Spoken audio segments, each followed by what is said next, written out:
ರಾಜ್ಯದ 2 ವಿಧಾನಸಭಾ ಕ್ಷೇತ್ರಗಳ ಉಪಚುನಾವಣೆ ಸಂಪನ್ನವಾಗಿದೆ. ಇದರ ಬೆನ್ನಿಗೆ ರಾಜಕೀಯ ಪಕ್ಷಗಳು ಈಗ ಗೆಲುವಿನ ಲೆಕ್ಕಾಚಾರವನ್ನು ಹಾಕಿಕೊಳ್ತಾ ಇದ್ದಾವೆ. ಎಷ್ಟು ಲೀಡಲ್ಲಿ ಗೆಲ್ಲಬಹುದು, ಏನಾಗಬಹುದು, ಯಾವ ವಾರ್ಡಲ್ಲಿ ಎಷ್ಟು ಲೀಡ್ ಬರಬಹುದು, ಇದೆಲ್ಲದರ ಬಗ್ಗೆಯೂ ಕೂಡ ಲೆಕ್ಕಾಚಾರಗಳು ಶುರುವಾಗಿದೆ. 2 ಕ್ಷೇತ್ರದಲ್ಲಿ ಗೆಲುವು ಸೋಲಿನ ಲೆಕ್ಕಾಚಾರ ನಡೀತಾ ಇರೋದಿಲ್ಲ.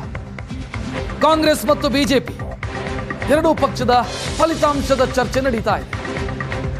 ಬಿಜೆಪಿ ಮತ್ತು ಕಾಂಗ್ರೆಸ್ ಪಾಲಿಗೆ ನಿರ್ಣಾಯಕ ಆಗತ್ತಾ ಫಲಿತಾಂಶ?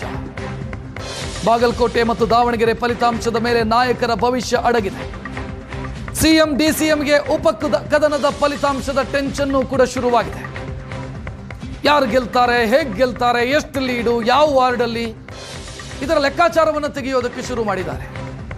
ಅಂದರೆ ತನ್ನ ಕಾರ್ಯಕರ್ತರು, ಬಿಜೆಪಿಯ ಕಾರ್ಯಕರ್ತರು ಮತ್ತು ಕಾಂಗ್ರೆಸ್ನ ಕಾರ್ಯಕರ್ತರು ಯಾವ ವಾರ್ಡಲ್ಲಿ ಎಷ್ಟು ವೋಟಿಂಗ್ ಆಗಿದೆ, ಅದರಲ್ಲಿ ನಮ್ಮ ವೋಟ್ ಎಷ್ಟಿರಬಹುದು, ಎಷ್ಟು ಲೀಡ್ ಬರಬಹುದು, ಎಷ್ಟರ ಮಟ್ಟಿಗಿನ ಹಿನ್ನಡೆ ಸಿಗಬಹುದು, ಈ ವಾರ್ಡಲ್ಲಿ ಹಿನ್ನಡೆಯಾದರೆ ಮತ್ತೊಂದು ವಾರ್ಡಲ್ಲಿ ಅದನ್ನು ರಿಕವರಿ ಮಾಡೋದಕ್ಕೆ ಸಾಧ್ಯ ಇದೆಯಾ, ಈ ಎಲ್ಲ ಲೆಕ್ಕಾಚಾರಗಳನ್ನು ಕೂಡ ಬಿಜೆಪಿ ಮತ್ತು ಕಾಂಗ್ರೆಸ್ ಹಾಕೊಳ್ತಾ ಇದೆ. ಇನ್ನು ದಾವಣಗೆರೆಯಲ್ಲಿ ಬಿಜೆಪಿ ಗೆದ್ರೆ ಏನು, ದಾವಣಗೆರೆಯಲ್ಲಿ ಗೆದ್ರೆ ರೆಬಲ್ ತಂಡಕ್ಕೆ ಇನ್ನಷ್ಟು ಬಲ ಬರುತ್ತೆ ಅಂತ ಸಂಪೂರ್ಣ ಕ್ರೆಡಿಟ್ ಕ್ಲೈಮ್ ಮಾಡುವಂತ ಸಾಧ್ಯತೆ ಇದೆ GM ಸಿದ್ದೇಶ್ವರ್ ಅಂಡ್ ಟೀಮ್. ಇತ್ತೀಚಿನ ದಿನಗಳಲ್ಲಿ ಬಿಜೆಪಿಯ ಸಂಘಟನೆಯಿಂದ, ಅಧಿಕೃತ ಸಂಘಟನೆಯಿಂದ ದೂರವೇ ಉಳಿದಿದ್ದಂಥ ಟೀಮ್. ಲಿಂಗಾಯತ ಮತಗಳ ಮೇಲೆ ಬಿಜೆಪಿಯ ಹಿಡಿತಾ ಇದೆ ಅನ್ನುವಂಥ ಸಂದೇಶವೂ ಕೂಡ ರವಾನೆಯಾದಂಗಾಗತ್ತೆ. ದಾವಣಗೆರೆಯ ದಕ್ಷಿಣದಲ್ಲೇನಾದರೂ ಬಿಜೆಪಿ ಗೆದ್ದರೆ, ಇನ್ನು ಕಾಂಗ್ರೆಸ್ ಗೆದ್ರೆ ಏನು? ದಾವಣಗೆರೆ ದಕ್ಷಿಣದಲ್ಲಿ ಕಾಂಗ್ರೆಸ್ ಗೆದ್ರೆ DCM DKಶಿಗೆ ಬಲ ಬಂದಂತಾಗತ್ತೆ. ತನ್ನ ಪ್ರಭಾವ ಬೀರಿ ಶಾಮನೂರು ಕುಟುಂಬಕ್ಕೆ ಟಿಕೆಟ್ ಕೊಡಿಸಿದ್ರು ಅವರು. ಇನ್ನು ಮುಸ್ಲಿಂ ವೋಟ್ ಬ್ಯಾಂಕು ಯಾವ ಕಡೆಗೆ ಹೋಗುತ್ತೆ ಅನ್ನುವಂಥ ಪ್ರಶ್ನೆ ಇತ್ತು. ಒಂದು ವೇಳೆ ಕಾಂಗ್ರೆಸ್ ಗೆಲ್ತು ಅಂತಂದ್ರೆ ಮುಸ್ಲಿಂ ವೋಟ್ಗಳು ಜಮೀರ್ ಕಾರಣಕ್ಕಾಗಿ ಬರೋದಲ್ಲ, ಕಾಂಗ್ರೆಸ್ ಕಾರಣಕ್ಕಾಗಿ ಬರುತ್ತೆ.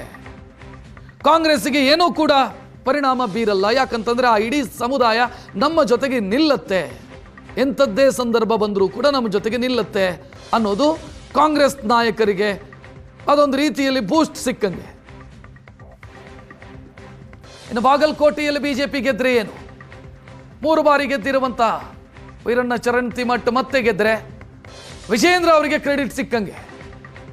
ಯಾಕಂತಂದ್ರೆ ಅಲ್ಲಿದ್ದಂಥ ಸಮಸ್ಯೆಯನ್ನು ಬಗೆಹರಿಸುವಂಥ ಕೆಲಸವನ್ನು ವಿಜಯೇಂದ್ರ ಮಾಡಿದರು.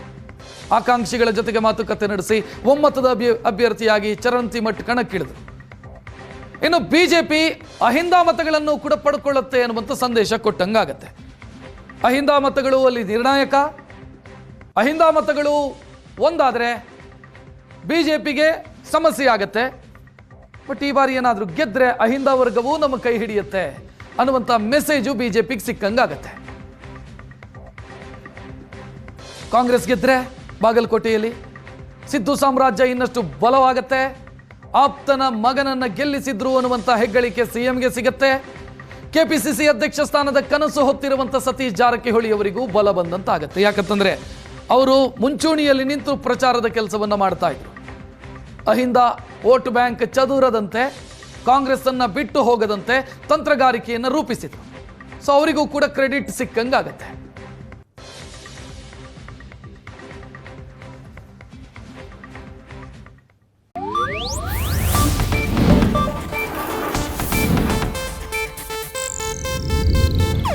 ಇದು ಏಷ್ಯಾನೆಟ್ ನ್ಯೂಸ್ ನೆಟ್ವರ್ಕ್ ಪ್ರಸ್ತುತಿ.